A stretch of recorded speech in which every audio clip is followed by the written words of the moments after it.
అందరికీ నమస్కారం అండి. ముందుగా మన యూట్యూబ్ ఛానల్కు స్వాగతం. తెలుగు మాసాలన్నిటిలో అత్యంత పవిత్రమైన మాసం కార్తీక మాసం. ఈ కార్తీక మాసం 2025వ సంవత్సరంలో ఎప్పుడు ప్రారంభమవుతుంది అంటే తెలుగు పంచాంగం ప్రకారం అక్టోబర్ 21వ తారీఖు మంగళవారం సాయంత్రం 5:56 అమావాస్య తిథి ముగిసి ఆశ్వేజ మాసం ముగుస్తుంది. తరువాత పాడ్యమి తిథి ప్రారంభమవుతుంది. ఉదయం తిథి ప్రకారం జరుపుకుంటాం కాబట్టి అక్టోబర్ 22వ తేదీ బుధవారం నుంచి కార్తీక మాసం ప్రారంభమవుతుంది. ఈ కార్తీక మాసంలో చేసే స్నానం, దానం, జపములు మరియు ఆకాశదీప దర్శనం, ఉపవాసములు ఎంతో పుణ్యఫలాన్ని ఇస్తాయి. అంతేకాకుండా వీటితో పాటు కార్తీక పురాణం శ్రవణం మరియు పఠనం కూడా అంతే పుణ్యఫలాన్ని ఇస్తుంది. ఈ కార్తీక పురాణంలో 30 అధ్యాయాలు ఉంటాయి. అయితే ఒక్కొక్క రోజు ఒక్కొక్క అధ్యాయం చదివినా లేక విన్నా ఎంతో పుణ్యఫలం లభిస్తుంది. మనం మన యూట్యూబ్ ఛానల్లో ఒక్కొక్క రోజు ఒక్కొక్క అధ్యాయం గురించి తెలుసుకుందాం. ముందుగా కార్తీక పురాణం మొదటి అధ్యాయం. నైమిసారణ్యమందు సత్రయాగ దీక్షితులైన సౌనకాది మహామునులు ఒకప్పుడు జనకునకు వశిష్ఠ మహాముని చేత చెప్పబడిన కార్తీక మహత్యమును సవిస్తారంగా మేము మీ వలన వినగోరితిమి అని సూత మహర్షిని అడిగారు. సూత మహర్షి ఇట్లు చెప్పెను: సౌనకాది సమస్త మునీశ్వరులారా వినండి. ఈ కార్తీక మహత్యమును వశిష్ఠ మహాముని జనక మహారాజుకు చెప్పెను. పూర్వము నారదునకు బ్రహ్మయు, పార్వతికి శివుడు, లక్ష్మీదేవికి విష్ణువు చెప్పినారు. దీని వలన సమస్త సంపత్తులు ప్రాప్తించును. దీనిని విన్నవారు జనన మరణ రూప సంసార బంధమును తెంచుకొని మోక్షం పొందుతారు. ఒకానొకప్పుడు దైవ వశము చేత సిద్ధాశ్రమునకు పోవుచు వశిష్ఠ మహాముని జనక మహారాజు గృహమునకు చేరెను. అంతా జనక మహారాజు వచ్చిన వశిష్ఠ మహామునిని చూచి సింహాసనం నుండి త్వరగా దిగి సాష్టాంగ దండ ప్రణామము చేసెను. సంతోష పులకాకింతుడై అర్ఘ్యపాద్యాదుల చేత పూజించి ముని పాదోదకమును తన శిరస్సును చల్లుకొనెను.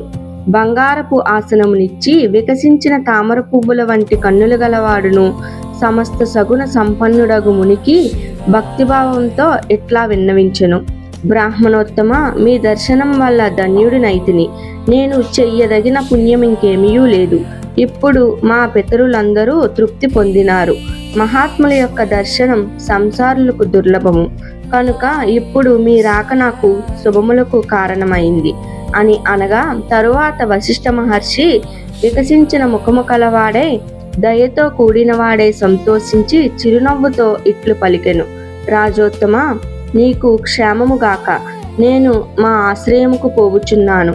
రేపు మా ఇంటి వద్ద యజ్ఞము జరుగును. దానికి ద్రవ్యమును ఇయ్యగోరుదువు అని అడిగెను. అప్పుడు ఆ రాజు ఇట్లు పలికెను: మునీశ్వర, యజ్ఞమునకు చాలా ద్రవ్యమును ఇచ్చెదను. కాని వినువారి పాపములను పోగొట్టు ధర్మ రహస్యములను నీ వలన వినకోరితిని. నీకు తెలియని ధర్మ రహస్యములు లేవు కాబట్టి అధిక ఫలము ఇచ్చేడి సూక్ష్మ ధర్మములను నాకు చెప్పుము. మునీశ్వర ధర్మజ్ఞ, కార్తీక మాసం సమస్త మాసముల కంటే సమస్త ధర్మముల కంటే ఎట్లాధికమైనదో దానిని మీ నుంచి వినకోరితిని అని అనగా, వశిష్ఠుడిట్లు పలికెను: రాజా, పూర్వ పుణ్యము వలన సత్వశుద్ధి కలుగును. సత్వశుద్ధి కలిగిన పుణ్య మార్గమందు అభిలాష కలుగును.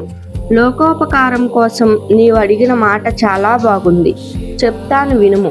విన్నంతనే పాపములు నశించును, సత్వగుణము కలుగును. రాజా, సూర్యుడు తులారాశి అందుండగా కార్తీక మాసంలో చేసిన స్నానము, దానము, అర్చనము మొదలైనవి మంచి మనస్సుతో ఏవి చేసినను అవి అక్షయము. కార్తీక వ్రతము తులా సంక్రమమును అనగా సూర్యుడు తులారాశిలో ప్రవేశించటం మొదలుకొని కానీ కార్తీక శుక్ల ప్రతిపత్ మొదలుకొని గాని ఆరంభించి 1 రోజులు చెయ్యవలెను. ఆరంభమందు, ఓ దామోదర, నేను కార్తీక వ్రతమును ఆరంభించుచున్నాను. దానిని నిర్విఘ్నంగా పూర్తి చెయ్యుము అని సంకల్పం చేసి కార్తీక స్నానం ఆరంభింపవలెను.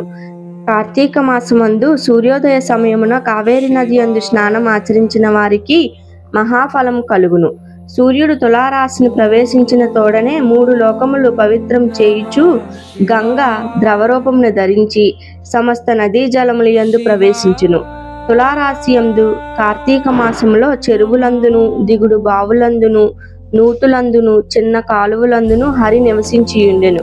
రాజా, కార్తీక మాస వ్రతము అన్ని వర్ణాల వారు చెయ్యవచ్చును. బ్రాహ్మణుడు కార్తీక మాసమందు గంగకు పోయి నమస్కరించి హరిని ధ్యానించి కాళ్ళు చేతులు కడుగుకొని ఆచమనము చేసి శుద్ధుడై మంత్రముల చేత భైరవాజ్ఞను పొంది మొలలోతు జలమందు స్నానం చెయ్యవలెను.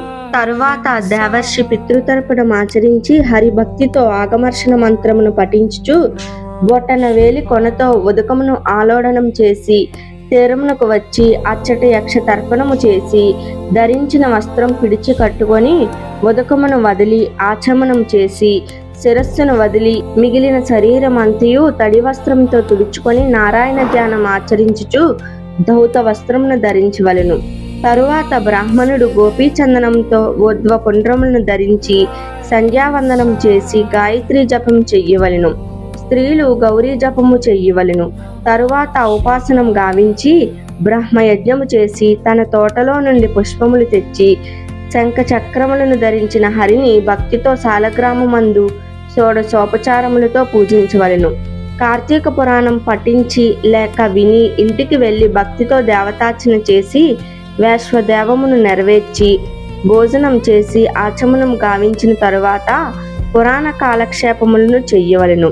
సాయంకాలం కాగానే ఇతర వ్యాపారములన్నిటినీ ఆపివేసి విష్ణాలయమందు గాని శివాలయమందు గాని తన శక్తి కొలది దీపములను పెట్టి భక్ష్య భోజ్యాదులతో స్వామిని పూజించి వాక్శుద్ధితో విష్ణు స్తోత్రమును గాని శివస్తోత్రమును గాని పఠించి నమస్కారములు ఆచరించవలెను.